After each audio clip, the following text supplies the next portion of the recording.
Salut à tous. Salut. Alors ça fait un moment qu'on voit de la résine sur YouTube, ça fait même très longtemps. Oui, quelques années, n'est-ce pas? On a fait des expériences avec la résine a trop chauffé, les moules ont fondu, bref, on n'avait jamais retenté l'expérience à part sur nos trophées pour YouTube. Et il faut dire que le résultat était super cool. Qui est très à la mode, enfin ça l'était il y a un an, on est toujours en retard en vrai, c'est pour ça qu'on fait pas de vues nous. C'est pour faire une river table bien sûr. Ah, et du coup on va pas faire une river table, on va faire une river plateau.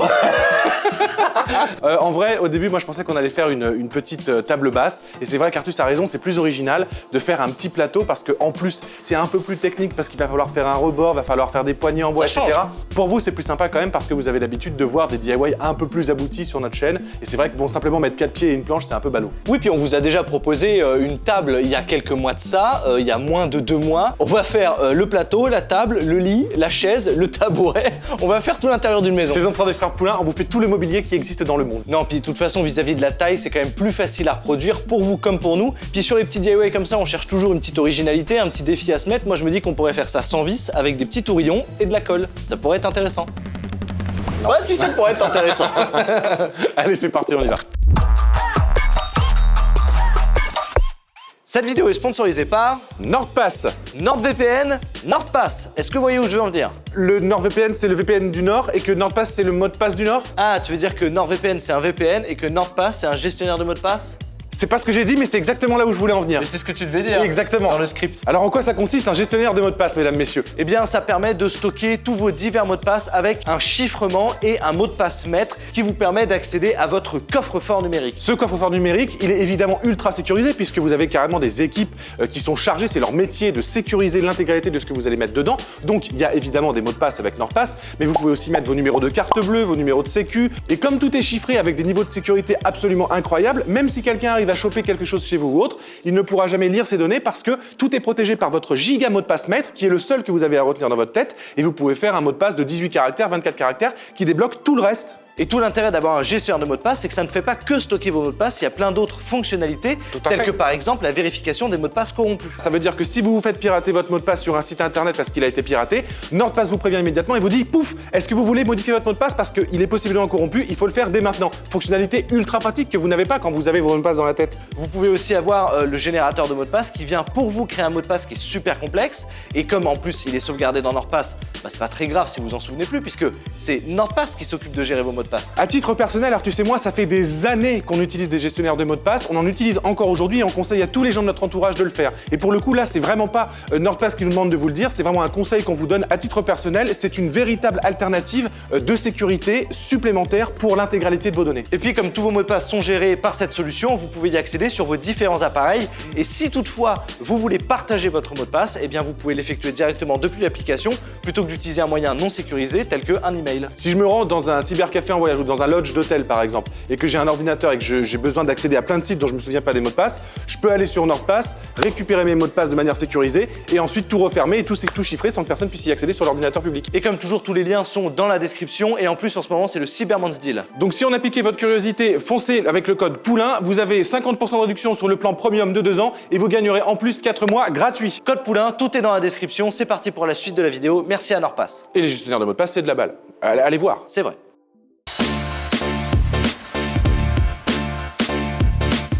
Quand tu mets le hêtre à côté du chêne, c'est un petit côté un peu saumon. C'est presque un peu C'est rosé. un peu plus rosé, ça a tout à fait. Ce qu'on appelle dans le jargon une dérive magenta. Hein, exactement, dans le jargon du coloriste. Exactement. On prend la chute, on va pas prendre une planche entière. Oui, parce que le plateau, là, il y a largement de quoi faire dans une chute de hêtre. Ah oui. Par contre, il sera comme la table de camping. Hein. Je vais aller chercher un plateau standard. Ok, qu'est-ce qu'elle veut la huit? Une bière, un demi, une pinte. Ok, c'est parti. Je vous prends l'addition s'il vous plaît. Bam, c'est parti, on y va. Monsieur, dame. Je voulais faire une blague. Tu voulais faire quoi comme blague? Je voulais faire chier Jim. Comment? Bah, en mettant des objets là et. Tu vois. C'est une bonne taille ça quand même. Ouais, carrément. Ouais, je vais prendre l'empreinte. Tu prends Bah, prends les dimensions. De toute façon, on va devoir remettre d'équerre et tout. Hein. C'est marqué café bistrot. Par contre, c'est vrai que j'ai 46. Tradition à la française. C'est ça que j'avais pas vu moi. Tradition à la française, sachant que c'est importé par. Donc, c'est pas made in France, mais c'est café bistrot. Et ça peut être importé par Robert Tripoulard de Carcassonne. Hein. Ah, bien sûr, ouais. Bon, alors, 42, on va dire, ouais. Et est-ce qu'on fait un peu moins large par 30? 42-32? 42-32. 42-32, ça nous fait un ratio 3 quarts, non? Non. 3/4, ça ferait 42. Ça fait 40-30, 3/4. Ça fait Bah oui, 40, mais si c'est 3/4, 32, ça fait 42. Ça fait 40, 3/4. bah c'est je dis 40-31. Bah non, Enfin 30,5. 40-30, 3/4. Oui, 40-30, mais c'est 42 là. Oui, et là c'est 42 divisé par 3. Non, et là c'est 32. Ah non, mais non, 32 x 3, ça fait pas. Non. Mais non, c'est que le ratio est 3/4. Si je fais. Non, c'est 32. Tu fais C'est 42 divisé 3/4, par 3 4. divisé par 4, donc on a un ratio de 0,75. Non, mais tu faisais Donc juste. si je fais 32 fois À chaque fois qu'il fait des calculs, il fait des- 0,75, ça fait 24. Il suffisait de diviser par 4. Donc si j'ai 42, 42 divisé par 4, Fortois. Retenez cette formule, c'est la bonne formule. 42 divisé par 32, Non. ça fait 1,3. Donc si j'ai 42 fois 1,3, attends, si j'ai 32 fois 1,3, ça fait 42. Non, mais je cherchais le ratio, quoi. Je trouvais ça. Bah 3/4, c'est 0,75. Bah voilà. Si tu fais 32 fois 0,75. Ça te donnera effectivement le truc. Non, mais moi, ce qui m'intéressait, c'était le ratio. Ça fait 32. Merci d'avoir regardé cette vidéo, c'était super cool. On vous embrasse, à la prochaine. Ciao. On fait combien 42 du coup 42, 32. Ou 40-30 Là, ça fait 3/4. Allez, on se fait un ratio 3/4, 40-30. Pour te faire plaisir. Bon, avant tout ça, il faut quand même remettre la planche d'équerre au niveau d'un côté pour qu'on soit parfaitement droit.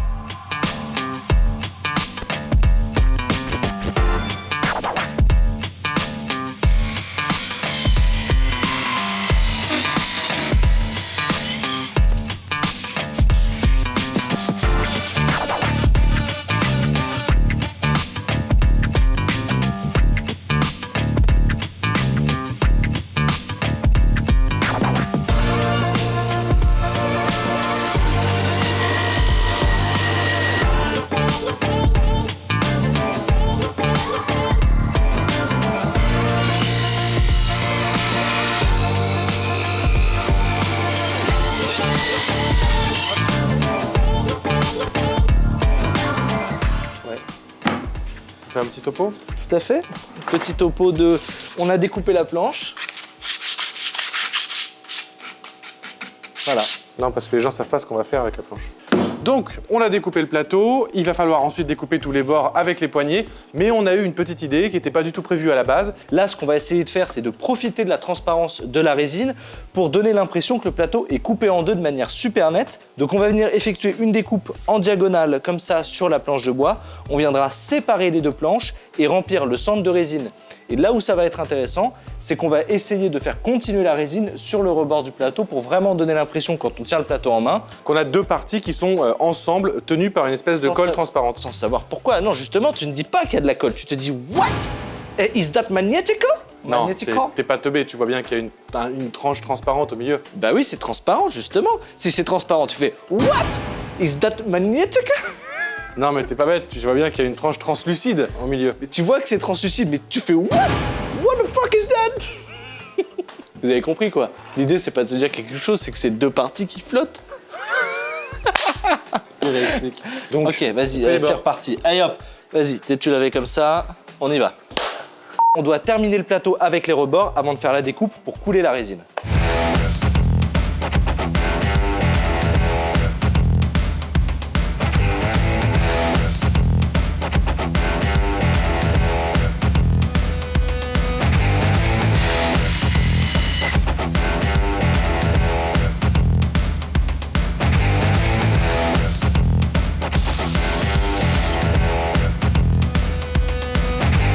Donc, faut qu'on fasse les deux, faut qu'on fasse les petites aussi. Bah on peut déjà faire un test là, voir si c'est viable.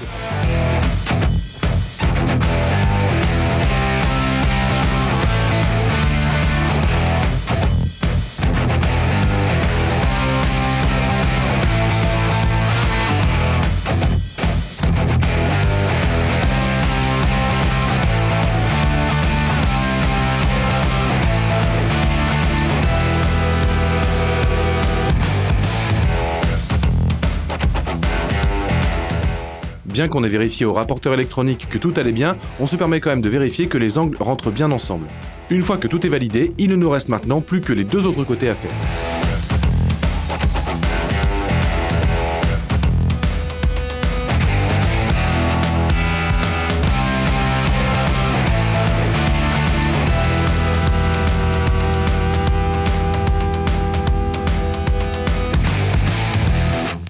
J'aime bien, moi. Regarde-moi ça, tellement nos découpes sont parfaites.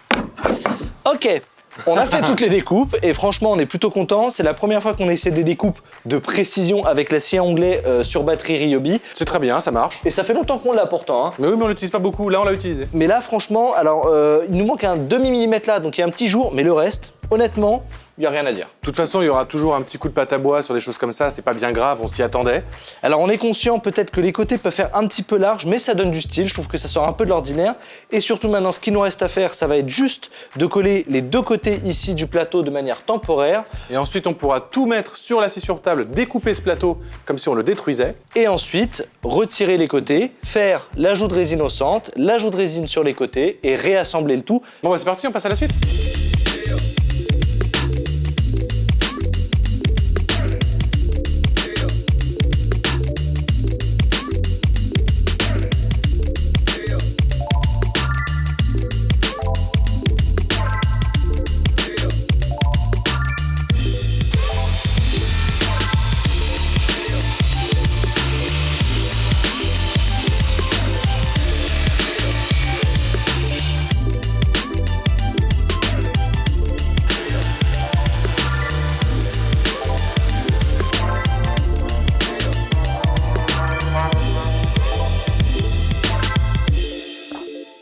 Alors est-ce qu'on fait ça, ou est-ce qu'on fait ça, ou est-ce qu'on fait ça, ou est-ce qu'on fait ça? Ça, c'est sympa, hein. C'est visible, quoi, mais c'est en même temps cohérent avec l'épaisseur du plateau. Ou alors, sinon, tu prends la largeur d'une... Ouais, mais en fait, c'est pas vraiment large. Non, parce que du coup, elle est en dessous, ouais. Mais nous, comme ça, on a un repère.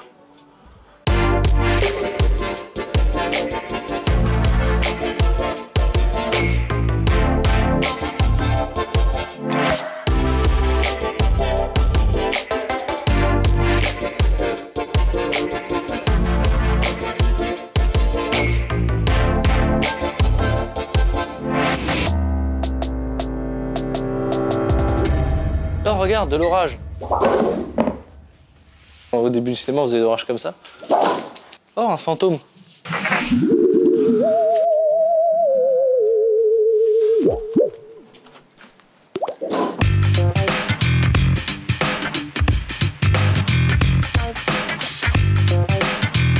Bon, donc l'expérience pour l'instant, elle est très concluante. On a réussi à faire les découpes, c'était nickel. Et pour garder eh bien, l'espace qu'on a défini avec Baptiste, on s'est dit pour l'instant qu'on allait mettre des petits bâtonnets Miko comme ça à la colle à chaud. On sera sûr que les espaces seront bien gardés pour l'assemblage final. Donc maintenant, ce qu'il nous reste à faire, c'est directement d'aller couler la résine, faire attention à ce qu'il n'y ait pas de fuite. On fait ce qu'on peut pour pas que ça déborde. Donc il ne nous reste pas à couler la résine, il nous reste d'abord à étanchéifier Ouais. l'endroit où on va couler la résine. Demain, pour t'auras ensuite- des surprises. Mais on fera attention, on fera pas comme Evan and Kathleen par exemple.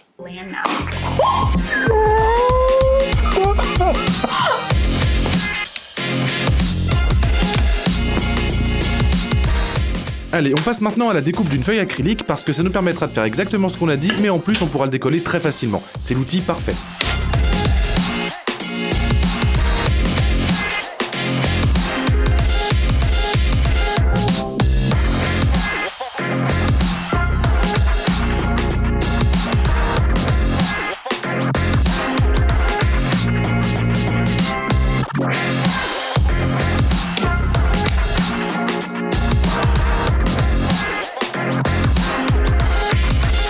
Une fois qu'on aura posé ces petites parois en plastique, on pourra ensuite enlever les bâtonnets en bois et on n'aura pas de problème avec la résine.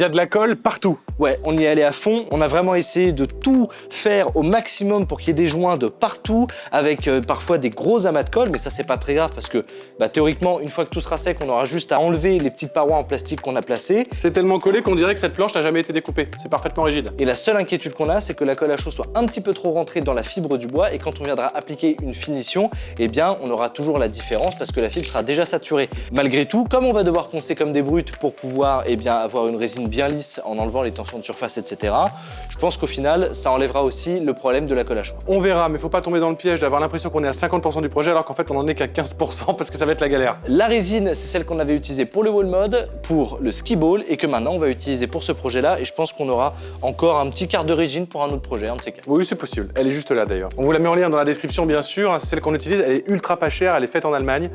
C'est pas du tout un partenariat, on l'a voulu l'essayer et on a toujours été satisfait jusqu'à aujourd'hui. Donc on n'hésite pas, on continue à l'utiliser. Bon, c'est parti ? C'est parti.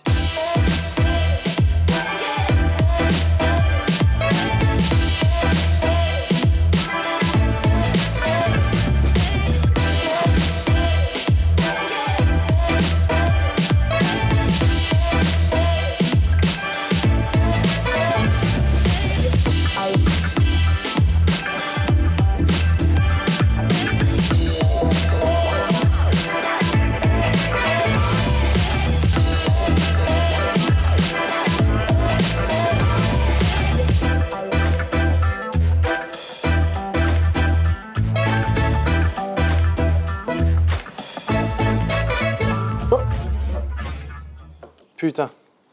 L'erreur, la connerie. On fera pas comme Evan and Kathleen par exemple. Étale. J'étale ? Bah oui. Ah mais il y Tu a vas ça. l'enlever. Hein ? Il y a ça. Ah putain. Vas-y, bah retire. Ouais mais attends, faut pas oublier qu'il faut polir. Bah oui, on pourra tout polir du coup.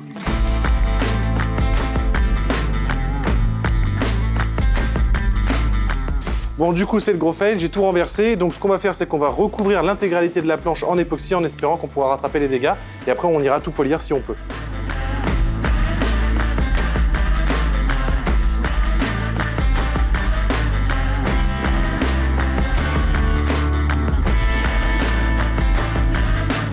Bah, au moins, ça sera une couche de vernis alimentaire. Hein. Malheureusement, on se rend compte petit à petit que le niveau n'est vraiment pas parfait. Du coup, Artus décide de surélever des endroits avec des petits bâtonnets en bois, ça va vraiment faire le job.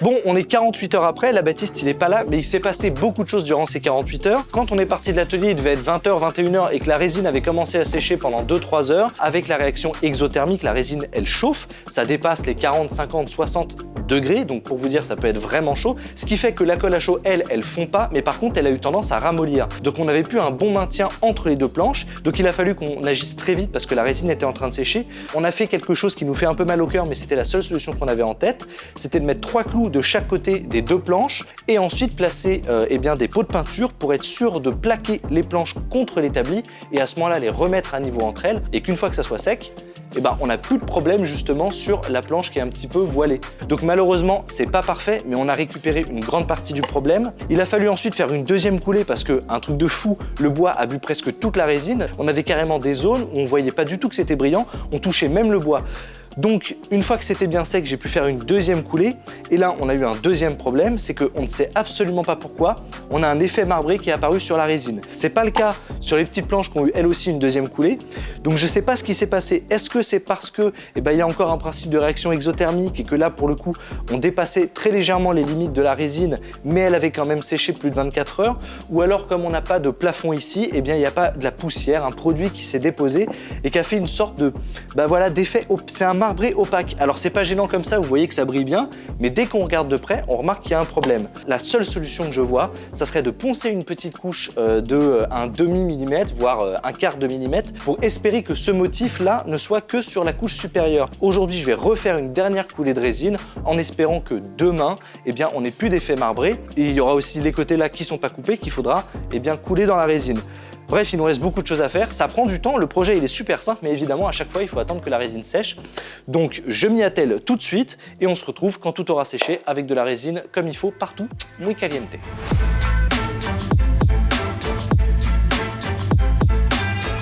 Il y a vraiment une très grosse différence de niveau entre la jonction de la résine et du bois. Du coup, Artus décide de prendre un gros grain et de poncer à mort pour pouvoir aplanir le tout.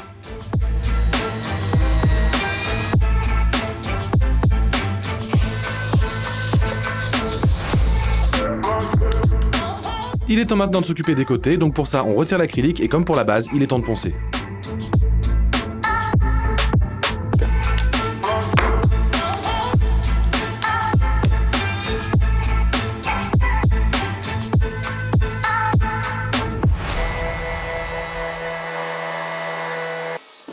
Ça aiguise à peu près quoi.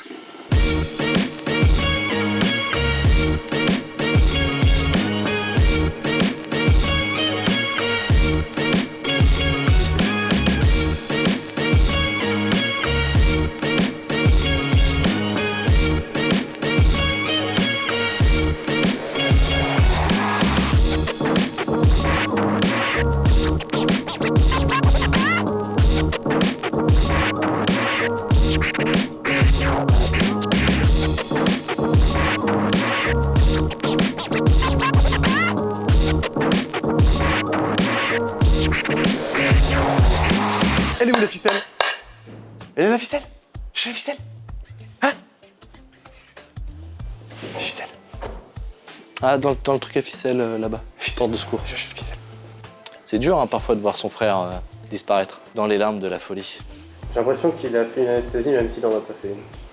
C'est possible. Ça m'étonnerait pas de lui.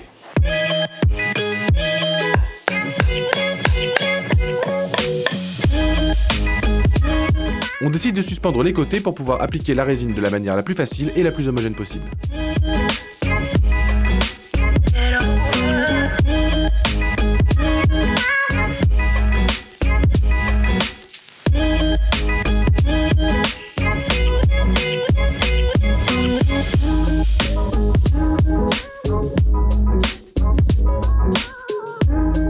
Je sais pas si vous vous rendez compte les amis, mais ça fait 2 semaines qu'on est sur ce projet. Alors en réalité, il y a une semaine de temps de séchage, ce qui est normal puisque la résine doit prendre entre 24 et 48 heures. Ouais, et on va certainement pas dépasser ce temps-là parce que sinon ça serait pire que tout. En fait, on s'est rendu compte de plein de problèmes et on était à chaque fois obligé d'attendre ces 24-48 heures. Ouais, puis parfois tu fais un truc le matin, tu dois revenir à 22h en te disant peut-être que dans 12 heures ça va le faire. Donc voilà, c'est un peu l'enfer. On vous a épargné tout ça évidemment au montage parce que franchement c'était pas très intéressant, c'était 10 000 fois la même chose pendant 2 semaines. Au moins vous n'avez pas à subir tout ça, mais on vous fait un petit topo. La résine s'est retrouvée à avoir un aspect huileux, même en ponçant les couches de résine pour qu'il y ait une bonne adhésion. On pourra remarquer ici sur le tasseau que il y a un côté goutte d'eau. On va pas aller plus loin, c'est transparent, le rendu nous plaît. Mais c'est bizarre. Il y a un nouveau défi qui nous attend quand même, parce que vous pouvez vous rendre compte que quand on place juste ici les deux côtés ensemble, évidemment la transparence n'est pas totale, puisqu'on a 2 parties résinées transparentes qui viennent se coller entre elles, mais qui n'ont pas de liant entre elles. Donc il va falloir qu'on fasse une jonction de résine. Ça, on n'est pas encore tout à fait sûr de comment on veut le faire. Pour le coup, au final, ce projet qu'on pensait très simple et niveau débutant, en réalité, s'est retrouvé vraiment à un niveau confirmé pour les gens qui connaissent la résine. On s'est dit ouais, ça va le faire grave, mais dans la pratique, c'est un autre level. Ce qui est certain, c'est qu'en tout cas, nous, on a pu vraiment s'expérimenter sur la résine et maintenant qu'on a un petit peu tout ça comme bagage, on a d'autres projets résine en tête. Bon, on y va, on passe à la suite. La suite, c'est quoi? C'est enlever les gouttes qui dépassent, qui ont été formées à cause de la gravité et aussi essayer de nettoyer les bords juste ici parce qu'on a mis un scotch de peintre pour éviter que la résine fasse une trop grosse épaisseur. Donc, on nettoie un petit peu le tout et on viendra coller les côtés avec la base. Et ça, les gens s'en rendront pas compte parce qu'on en a encore pour 3 jours de taf. Là. De toute façon, comme d'habitude, comme la colle, on le fait à la résine, il faudra attendre 48 heures. Donc nous, là, on est jeudi. Après, il y a le week-end, donc on se retrouve lundi.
projet qui devait normalement durer pour Artus et moi environ 48 heures aura finalement duré plus de 20 jours. C'est 3 semaines de taf. Alors évidemment, c'est surtout à cause des temps de pause, mais c'est beaucoup de travail quand même. On adore l'idée du projet, le fait que la planche soit coupée en deux et qu'il y ait cette espèce de trou de lumière avec de la résine. Le problème, c'est que ça nous a demandé beaucoup plus de temps parce que tu as renversé la résine alors qu'il fallait pas que toute la planche soit résinée. Et surtout, je pense qu'on peut conclure que clairement, il faut qu'on jette cette résine-là parce qu'elle a présenté beaucoup de défauts. On a beaucoup de mal à avoir un rendu uniforme. On pense qu'elle est passée, ça fait plus d'1 an qu'elle est dans l'atelier. Vous le verrez dans les images de fin dans quelques secondes. On a tout fait pour le rattraper, mais on n'a pas pu aller vraiment au bout de ce qu'on voulait. Ceci étant dit, on est très fiers du projet et du résultat, c'est magnifique. On a pu essayer plein de techniques avec la résine. Par exemple, on a pu polir tous les côtés avec la polisseuse et les pâtes à polir. On se retrouve avec un effet miroir sur la résine. Donc clairement, vous allez revoir de la résine sur la chaîne. On a racheté un petit litre qui cette fois-ci est tout neuf. Abonnez-vous à la chaîne, vous faites vivre cette chaîne, sans vous, nous ne sommes rien. Vous êtes 30% à regarder les vidéos sans vous abonner. Faites-le maintenant si ça vous a plu. Et si vous connaissez pas la chaîne, n'hésitez pas à aller voir les autres vidéos. Et puis il y a les notifications qu'on peut activer en cliquant sur la cloche aussi, c'est important. Exactement, abo, like, partage comme toujours. N'oubliez pas d'être tous bienveillants les uns envers les autres. On vous embrasse, à la prochaine. Ciao.